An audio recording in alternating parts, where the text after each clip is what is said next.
Assalamu alaikum. YouTube görücüler, cık suyucular. Tuğanlar Abakan'dan gelgen bir yaşka tolğum mına şu жерде Кашкатай сатылат тугандар. Нарага бастырчы. Азыр маалыматын айтабыз тугандар. Россиядан жакын эле келген экен. Тайлар адаптация болду дейт тугандар. Сапалап жакшы болуп бардыгы. Ден соолугу азыр өтө мыкты дейт. Жеп ичкендери жакшы, 4 казыгына жооп дейт. Ден соолугу ичип жешине буйруза. Бою 1,47 см экен тугандар. Уже мына курсак салып оңолуп баштады дейт тайлар. Күчөлөрү, алдарды, соолулары жакшы экен тугандар тайдын. Энчи бап тай деп истегендер көрөсүңөр тугандар. Чоң кашка экен тугандар. Көкүрөктүн кеңдиктери сонун экен.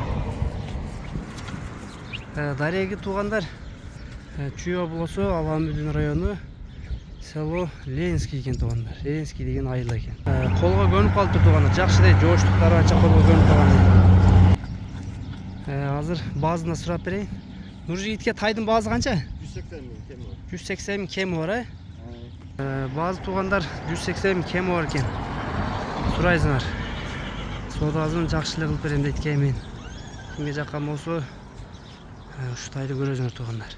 180 миң кеми бар, бою 1,47, 4 казыгы, жеп ичкени жакшы.